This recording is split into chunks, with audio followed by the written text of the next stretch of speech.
Aloha and welcome back to JSA TV live from PTC 23. We're here live today from PTC 23. It's our final day. And joining me is Sujit Panda. He is the CTIO of BDX. Sujit, welcome back to JSA TV. Thank you, Buffy, and thank you for having me here. It's always been a pleasure talking to you guys. So this session of PTC has been really great. I'm coming here after a span of 2 years, right? Missed the last one was virtual, and I was then unfortunately down with COVID. So it feels great to be in the place back again. It does. It feels great. I mean, this has been the biggest PTC conference to date. So the floor was buzzing all week long. Absolutely. We're here at our final day. Unfortunately, we have to say goodbye to the sun here in sunny Honolulu. But let's talk a little bit more about BDX. So such amazing accomplishments this past year for BDX. I mean, one of the fastest growing data centers across the Asia Pacific region. So why don't you give us a little bit more insight into all of those accomplishments, including a massive launch into Indonesia? Yeah. So we don't call ourselves a data center platform. We call ourselves as a digital delivery platform, right? And what it means for us is that we look at providing the entire ecosystem to our customers, and this is something that's a solution that we kind of package and deliver it in a manner that whether it's a hyperscaler or an enterprise, they get all of it that they need for digital transformation in one go, right? So it's been great as we kind of looked at the market and tried to look at how do we solve customer problems. We always look at the customer's perspective. Indonesia obviously has been a great achievement for the team. The way we went around on the integration and getting our partnership up and running in a record time. I think it's been barely 6 to 7 months since this happened, and we have already broken ground on the new facility that we're building. There's a press release that we've already done with it. The other piece has been that we have been able to kind of get the standard BDX stacks implemented across the 4 data centers that we've taken over. Automation, if I look at the BDX platform, automation is the hallmark of what we do, and we've nearly reached around 80% of that in the new platforms, on the new data centers that we've integrated into the platform. So it's been great here, and we're not resting on that. We're very agile as we get into the next new markets, and we'll talk about it in the next couple of weeks or so. You'll keep hearing from us. The idea is that the ability for BDX to get into these markets and then get our customers into the same set of standardized platform experience has been the hallmark of what we've done. And this year we have actually taken it a step further in Indonesia. Yeah. Thank you so much for being there and helping us get there. Yes, I personally have been there through it all right from the very beginning. Yes. So it's been exciting, and we're so happy to have been there with you. So you also represent some other markets, right? So you have a strong presence in other markets: Singapore, Hong Kong, Singapore, Hong Kong, China. We are, apart from Indonesia, we are also looking at a couple of more markets in Southeast Asia, and we're wanting to also grow beyond Southeast Asia. So there is at the end of the day, what do we want to do? We've got these large customers, and it's a sense of pride that we have in terms of the way our customers are pushing us to get to the new markets, to get the same experience of the digital delivery platforms in the new market. So we will hear from us over the next 8 to 10 weeks in terms of how we get to new markets and how our customers follow us into these markets. So that's been a great experience, and you're always the one who know before us in terms of what's happening. So looking forward. Yes, of course, we're looking forward to it as well.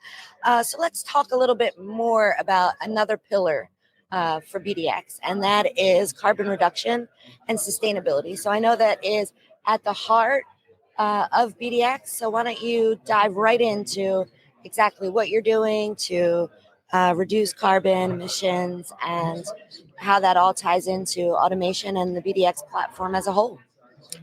Uh, so sustainability is, or I look at ESG as the central theme of what we stand for. Right. Right.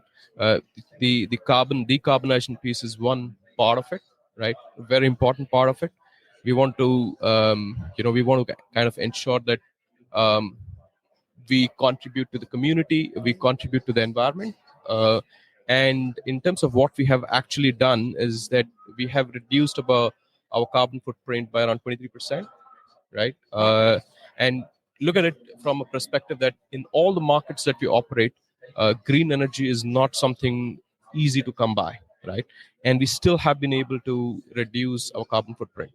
The other thing that we've done is, we have been able to use, our own intellectual property to look at scope 3, right, and get to our partners and help them decarbonize their own carbon footprint. So, and this collaborative approach is what we need to see in the industry. This is what we call as an ecosystem approach for getting each and every partner who works with us to also contribute towards the decarbonization initiative, and we'll see more of that coming through. And the other piece has been that energy efficiency, right? So the energy efficiency piece, if you look at it, we operate when we look at partnerships in new regions, when we look at adding more sites to our footprint, plugging in more partner data centers into our footprint. At that point of time, we have been able to kind of go below the design PUEs, and that is happening because of our automation focus, on the focus of how we will transform energy efficiency. So that is something that is close to our heart, and we've seen that from an energy efficiency perspective in terms of our kilowatt hours, right, for the same amount of IT workload. We have been able to decrease it by approximately 17%, right, and we will continue the journey going forward. So that's going to stay with us over the next year, and this 17% should be pushing very hard to go below beyond 20%. Right. That's impressive for sure. And, I'm here in my green. We just launched the Greener Data Directory as part of our Greener Data movement, which we're so honored to have BDX in our Greener Data Directory and as a part of our movement. So thank you so much, Sujit, for your commitment to greener data. Absolutely. And for making the world truly a better place through all these initiatives and innovations that BDX is doing. So such an honor to be talking to you. And as a thought leader in our industry, I mean, what trends do you see impacting APAC throughout the next year? I've always believed that my colleagues in the industry, our industry as a whole, is a lot of the I keep hearing every market that I get to is that data centers use a lot of power, right? And I believe that's a fallacy, right? You need to look at what data centers drive. They drive digital, right? And when you look at energy efficiency, when you look at green, how are you going to deliver that without digital, right? If I take out digital, then I see a huge amount of the carbon intensity to go up substantially. I don't know how to calculate a number, but digital is what is driving decarbonization, right? And to say that the data centers, which actually are the engines for digital, are the reasons for power consumption is I think it's a fallacy. You're looking at a fall guy, right? And the industry realizes that they are not the fall guy. So that's one.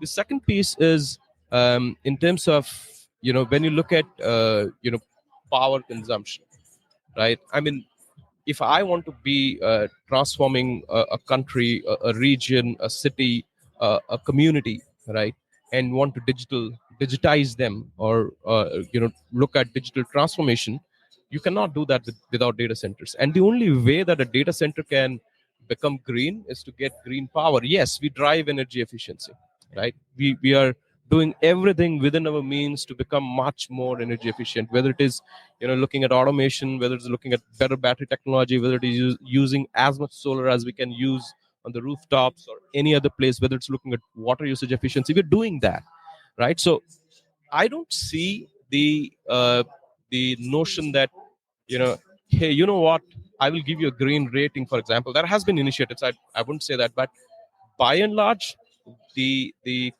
public, the governments are not looking at the efforts that the industry has put up, right? So that is one piece that I'm really worried about, right? That is one trend.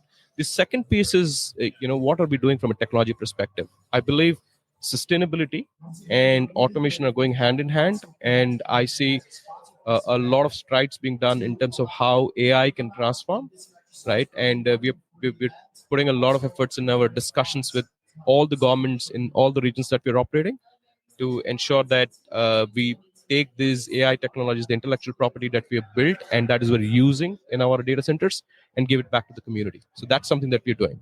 I will continue seeing that happening, and I'll continue seeing my peers in the industry, my friends in the industry, to kind of espouse, what I'm talking about. The third piece is edge. I think edge is going to transform. There's been a little bit of a shake up in the tech industry. We all know what's happening, right? The big names have Right. actually gone through a little bit of a turbulence, but I think it is only near term, right? We were just talking about this the other day, right? It's going to bounce back, and It even will bounce stronger, back. right? It will bounce back and will be much more stronger, because digital transformation is not going to slow down. The move to the cloud is not going to slow down. The move for the AR, VR, and how do we engage, and those use cases are not going to go away. 5G is real, right? And the take up is going to be kind of massive in APAC, right? So I see edge will gain a lot of ground, right? And I see that edge deployments to actually grow, and there will be a redefinition of what we call as edge. It's not going to be, oh, you know what, I kind of compress a data center and that becomes an edge.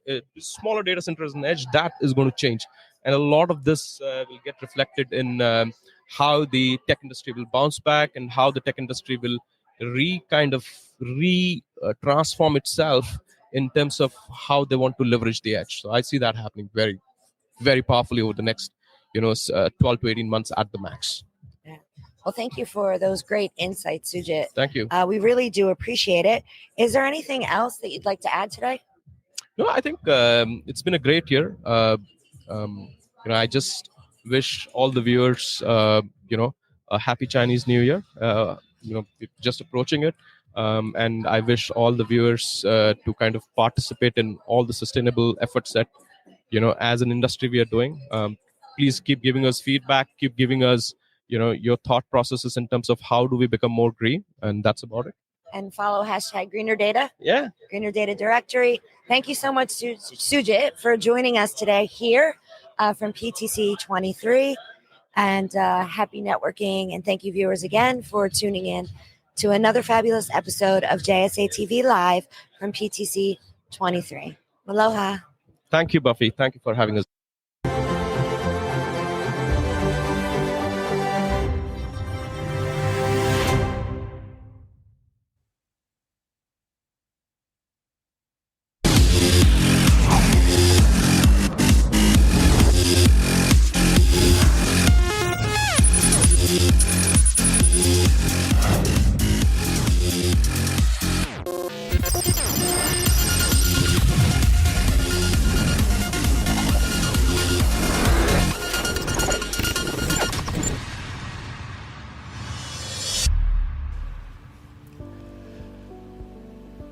This last slide here, it's a little complicated, but let me. So, who is the largest customer base, the content owners, so to speak, who are trying to reach consumers like you and I? The largest customers are the governments in a country. The largest customers are content owners like Google, YouTube, Amazon, Grab, for example. And what none of us like as consumers, what you and I will never like, is that we are not able to search on Google, for example. Or if you're looking up something, for example, your digital records with the government, what you do not want is that you are not able to access the service. To take that problem out of the way, content owners want to have their data stored in multiple locations. It is replicated. It is the same set of data stored in 3 locations. And one such combination of 3 locations is called an availability zone. What is extremely exciting about this partnership is that with the 3 data centers that you see on the left and the 4th one on the extreme right, the existing assets which Indosat and Lintasata are operating, the 3 data centers on the left, the one on the right, existing asset, the 2 that you see in the middle are the green fields that are going to be built by us, the BDX Indonesia entity. With this, you not only give customers one availability zone, 3 different locations, but you're actually giving the customers a second availability zone and a third availability zone. 3 availability zones by a single provider in a country is, of course, it's happening for the first time in Indonesia, and I can assure you it's not going to happen for a long time in Indonesia. And this has been made possible.